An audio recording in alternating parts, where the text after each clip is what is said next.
Hello and welcome to episode 5 of the Scrum Diego podcast, the podcast from the San Diego Legion, your US MLR team in San Diego. I am your host with the most, Alex Corbisiero, and it is great to be back. Everyone aware we've had a little bit of a break, and as I was at the game at Snapdragon on the weekend, seeing a lot of our loyal San Diego Legion fans and listeners and viewers who I'm sure are listening and watching this now, a number of you kept asking me, when is the next Scrum Diego podcast coming out? We had a few technical issues which kept us away during preseason, but we are back with a bang. Round 1, here we are, reaction to the home opener at Snapdragon, where the San Diego Legion were able to march victorious against the Utah Warriors 33-17, and also setting the all-time MLR attendance record with over 11,400 fans. Incredible achievement. They had DJs playing. It was absolutely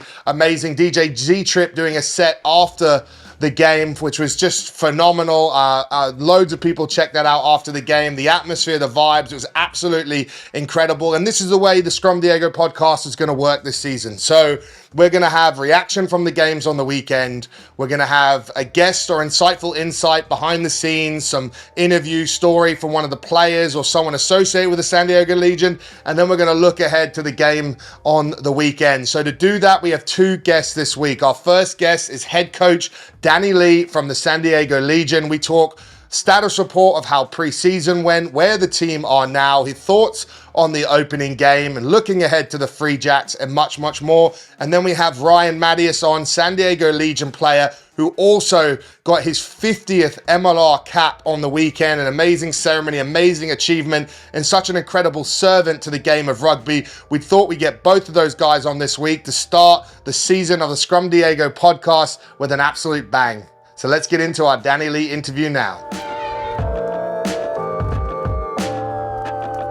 And we are joined by head coach Danny Lee after his first victorious outing in the 2023 MLR campaign. 1-0, Danny. How are we feeling, mate? Welcome to the show. Thanks for having me, Corbs. Feeling pretty good.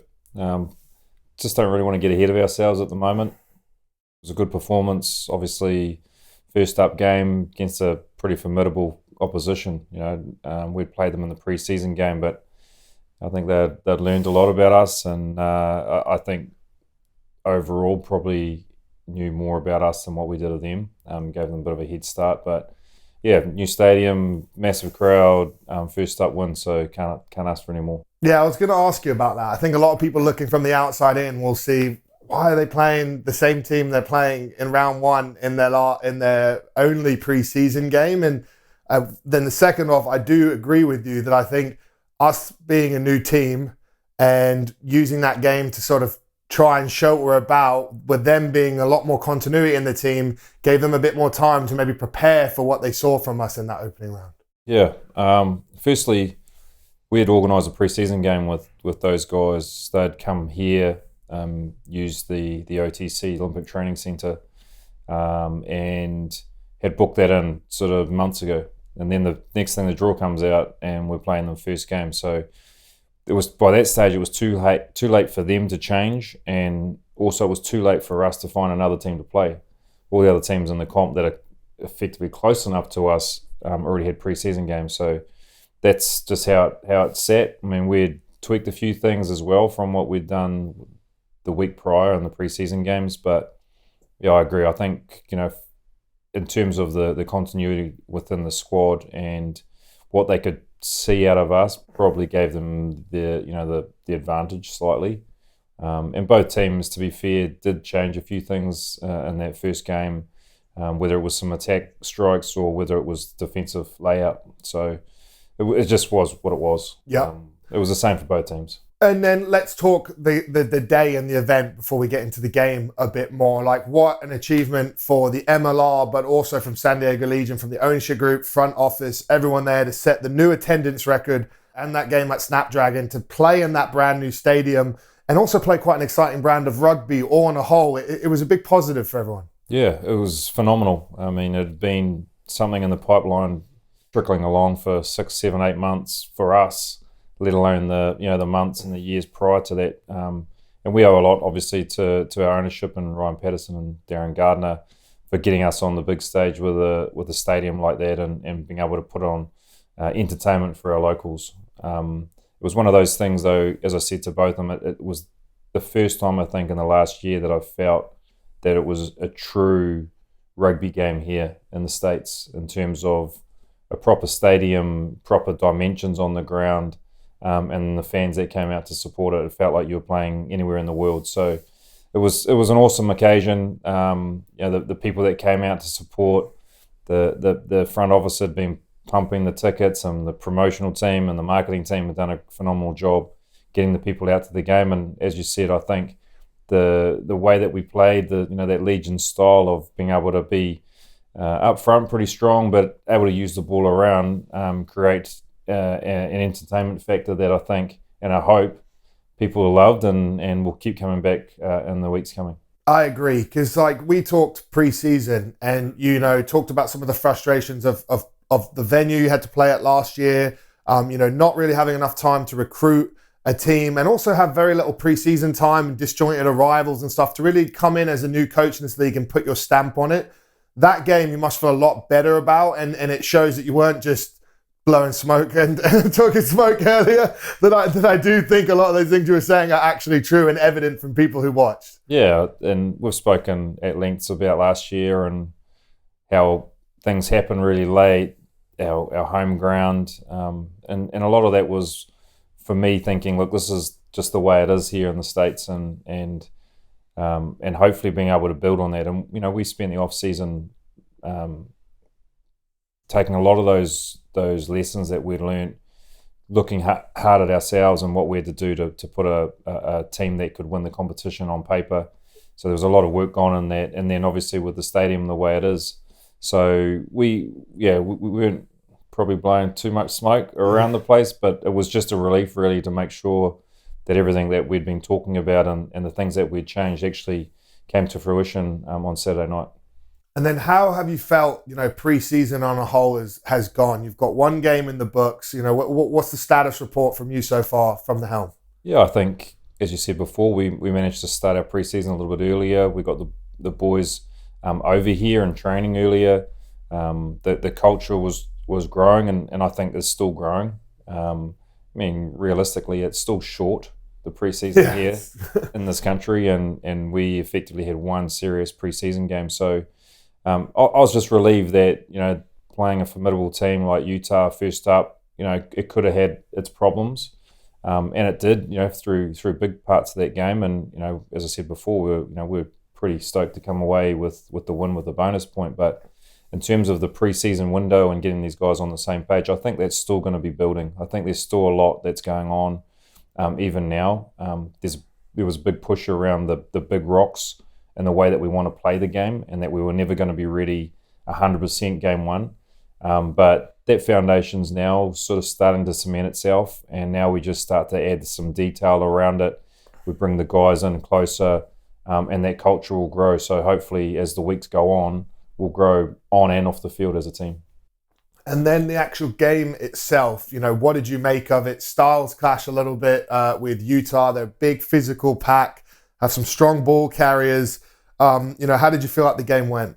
I think it sort of went to script. To be honest, we knew what they were going to bring. As I said, with the preseason game the week prior, we knew they were a big pack. We knew that they would probably go to set piece a lot with their scrum and their line out, and especially the line out maul. Effectively a big team that's going to try and punish us. So we knew that was coming, and we weren't disappointed. We knew that that's what they were going to do, and that's what they would hang their hat on. So I was just really pleased with our set piece. We nailed our roles. We weathered the storm early on. We tried to take them on a little bit as well, and fight fire with fire. And as we found after some time in the saddle and time throughout the game, things opened up a little bit more, and we were able to capitalise on those things. So all in all, it probably went to script a little bit. I still think we left points out on the field. We had some outstanding performances from players right across the team, and I'm just thrilled that we got away with that game first up against a tough opposition, pick up a bonus point. And the big thing for me, especially this time of year, is that we come away pretty unscathed. There no real injury concerns, and we just keep going forward. And if you look at, positives that you just named a few, like what's a couple things that, you took out of that game that you're very happy with? And what's a couple things that you want to make sure that the team do better this week going into round 2? Yeah, I think if you look across the whole league, from last year to this year, with every game over the weekend, the level's gone up. And, there's no easy team in this competition. Everyone's recruited well, as players and as coaching staff as well. So it's going to be a pretty tough competition. For me, it's just trying to make sure that we take opportunities when given on attack. As I said, I think we left a few points out there on the field, and for us just to be more composed around our attack and being a bit more patient. Try and play at the right end of the field a little bit more, but the big thing for me really was our defence. There's been talk about us over the years that we're flash, we can throw it around and score points, but we're not nailing anyone and we're not putting teams to the sword around our defence. And I was super pleased with the way that we got off the line and banged guys.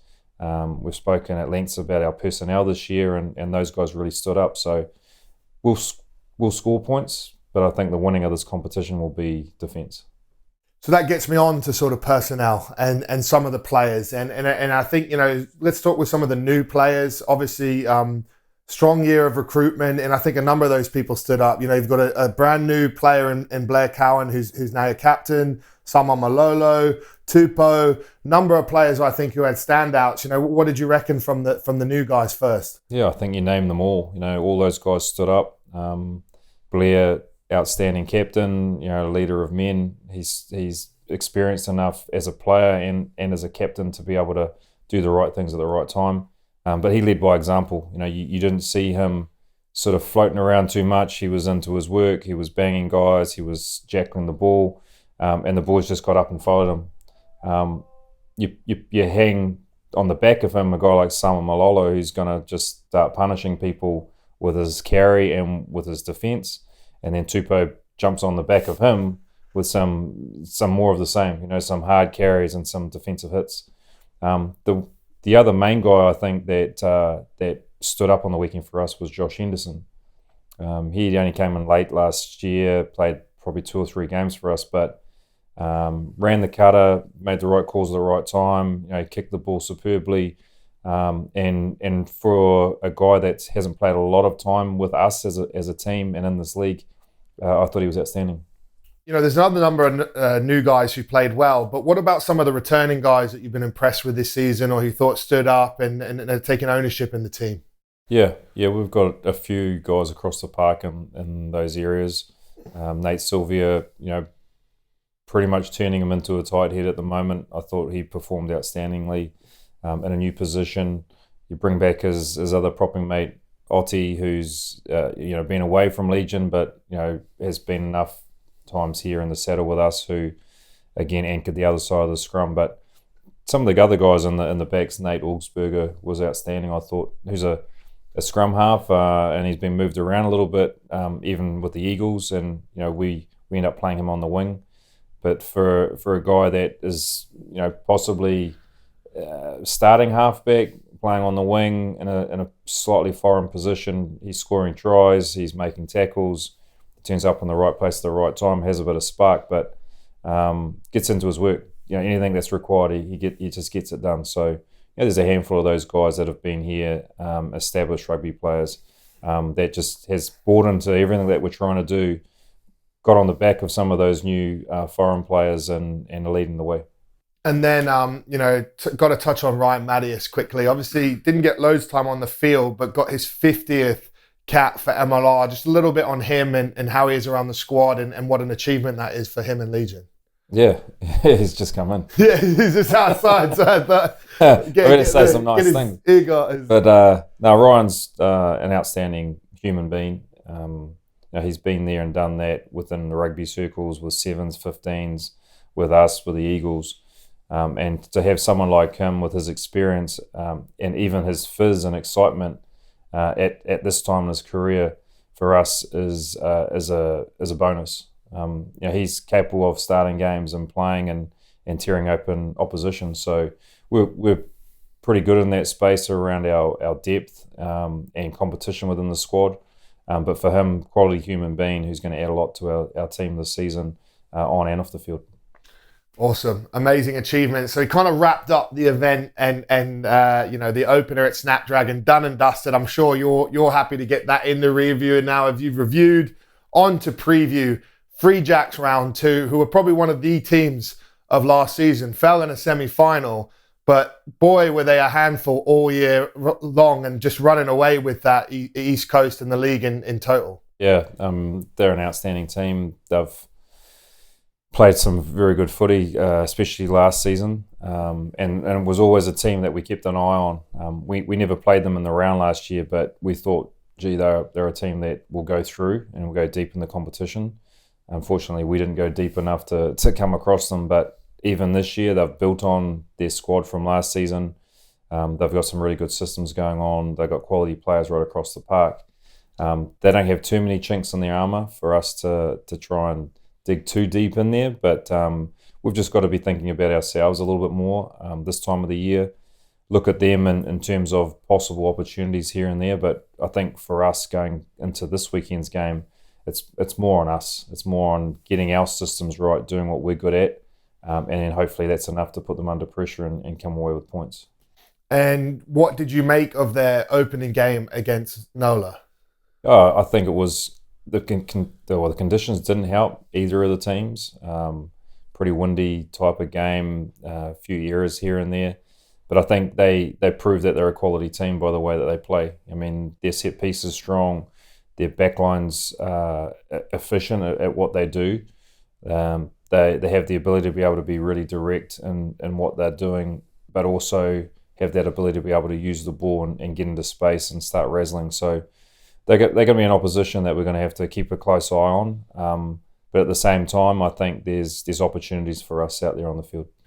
And obviously, round 1, big splash at Snapdragon. You've now got 11,000 plus people have got a taste of that experience. What are you hoping in round 2 from a crowd and atmosphere and going off the back of the opener? Yeah, I think it was one of those things where everyone could breathe a little after the game, knowing the work that had gone in by everyone to get us there and get that game over and done with.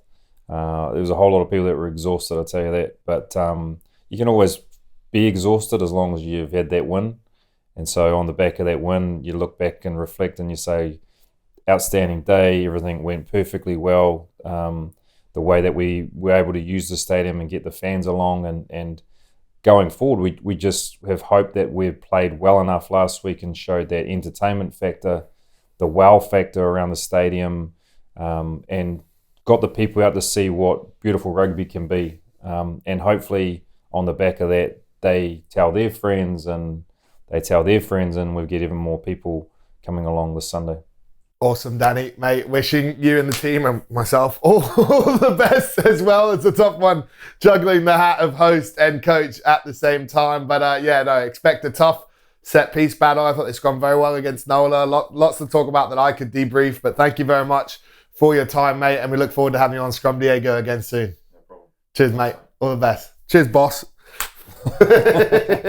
So good to have Danny on the pod again. Great insight, great honesty. He is loosening up with me a bit as well, as you can tell, and having a bit more banter, which is always great to see. And now it is time for our next guest. And this guy, I already teed him up in the intro of the show that he's an absolute legend, getting his 50th MLR cap. It's now time to sit down with San Diego Legion legend, Ryan Matyas.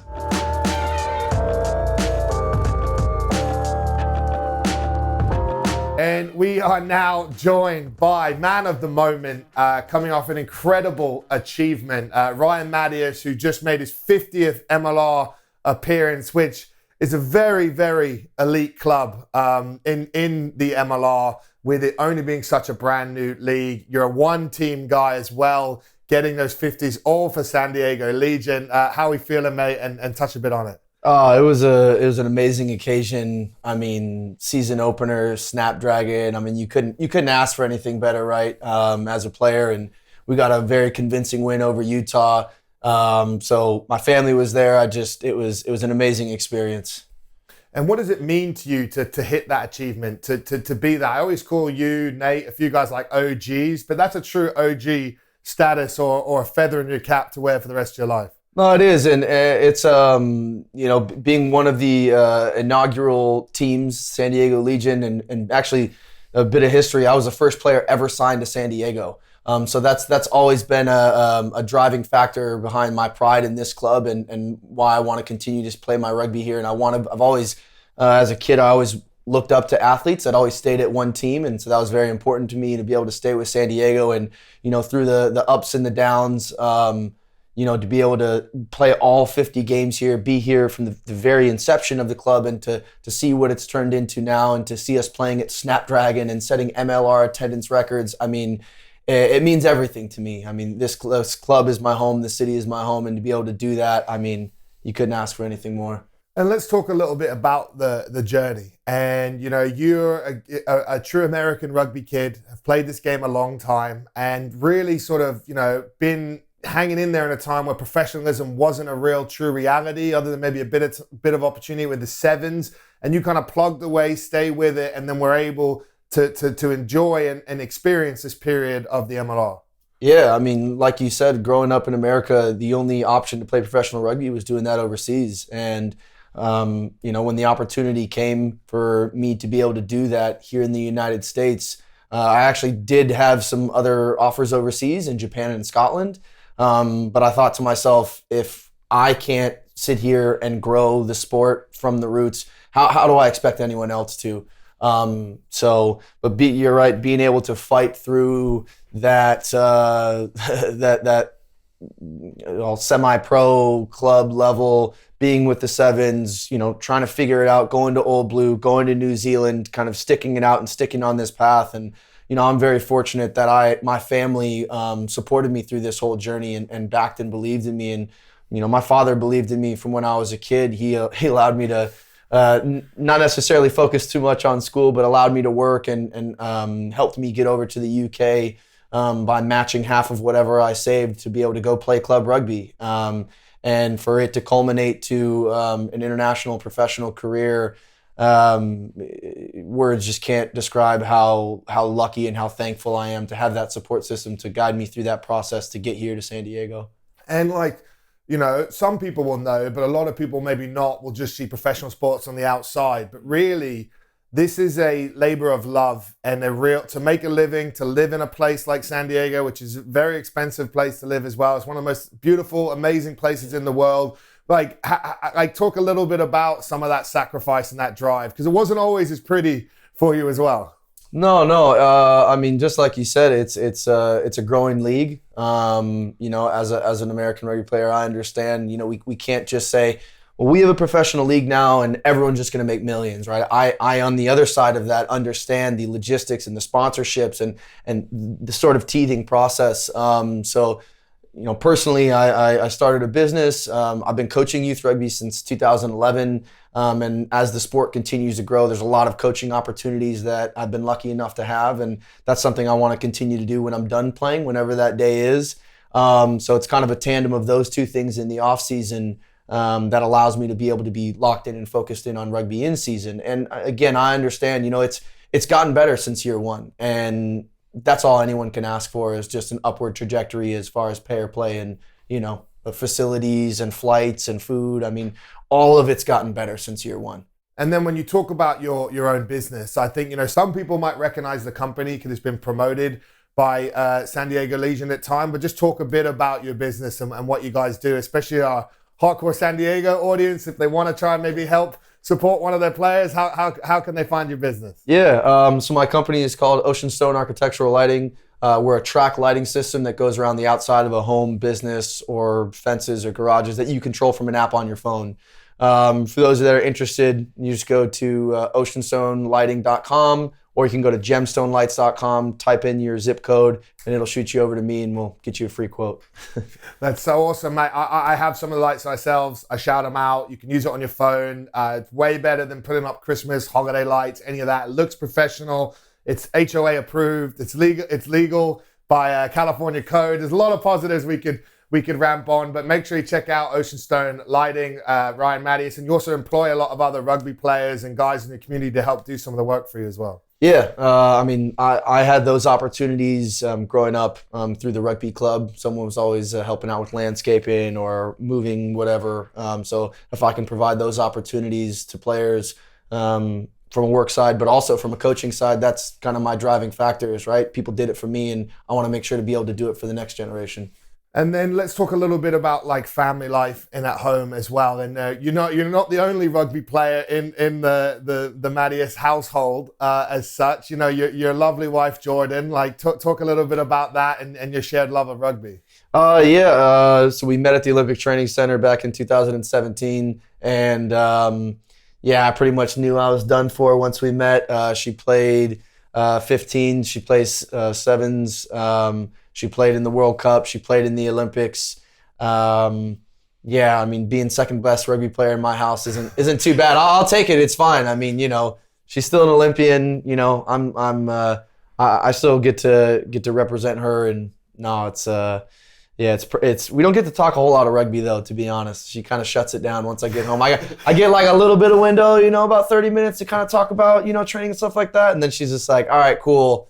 Enough rugby, that's fine. So she keeps me in my lane, which is good. It's what I need. That's awesome. And then I know your family guy and your dog Hamilton as well. Like it's beautiful. But I'm sure people who follow you on Instagram already know all this stuff.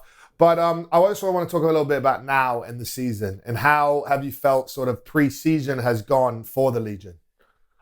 Man, to be honest, it's been a dream start. You know, I mean, this is the first time that we have ever had all of our signed players in for a preseason camp. And it's something that I think is incredibly important to have everyone there from day one, boots on the ground. It's something that we've struggled with, obviously with foreign players and visas and, but to be able to have everyone in there on day one, everyone's there on the same page. We're all getting the same messages. There's not a stagger, there's not delayed, and having that time to be cohesive, you really couldn't, like I said, you can't ask for anything more.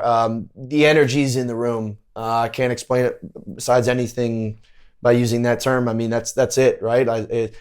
We signed some amazing players. Obviously, it's always hard to see, teammates leave. That's always very difficult because every season, I personally believe you got to give everything that you have to every one of your teammates if you want to win a championship. So it's always hard to see teammates leave, but the guys that they brought in, they're on page with that. They're on song. They're ready to. All of them have come in and said, "Look, this is me. This is who I am. Which way are we going? Let's go." So it's been really, really awesome preseason, and I'm really, really excited about what we can put together as a team this year. And also as a special opener at Snapdragon on the weekend. How excited are you and the team to face the Free Jacks this weekend at Snapdragon again? Yeah, it was. I mean, Snapdragon Stadium is just world class. I mean, there's no doubt. There's got to be some World Cup games going to be there. There's got to be, stadium aside, it was great for us to get that first game under our belt. We know Free Jacks is a very quality side. I mean, they just missed out on the finals last year, so we know we got a good fight coming for us. But this past week's win was really, really good for us. It has allowed us to work through our shape. That was the first time we actually got to go through our shape without kind of holding anything back. Obviously there's always a few tricks up the sleeve, but we know Free Jacks are going to be a quality outfit. And it's a great challenge for us round two to kind of make sure we get our stuff together and continue to push forward. Well said, mate. Well said. It's going to be a good one, Ryan. Thank you much for your time. Thanks for your service to the game in America as well and being a standout guy. And also I know all your teammates and the culture and the energy and the love you bring. You really are a class act. So thanks, mate. And I'm sure we'll see you on Scrum Diego again sometime soon. Appreciate you, man. Thank you for having me. Thank you guys for tuning in. Absolutely quality human being, quality player, good person as I wrapped up on that show, but amazing. And honestly, anyone in San Diego, please check out Ocean Stone. Please support any of the business that any of our players have. They're very committed to this dream, chasing rugby, growing rugby in their community, and also just being shining examples of all the good stuff of this game in San Diego, which any support we can give them, we really appreciate it. And that is a wrap on this week's show. Obviously, big game this weekend, Sunday at Snapdragon Stadium. Make sure that you're there making noise, Legion loud, as we like to say. And from everyone here at San Diego and from myself, thanks for listening and watching the Scrum Diego podcast. Thanks for supporting us, and we'll see you again next week.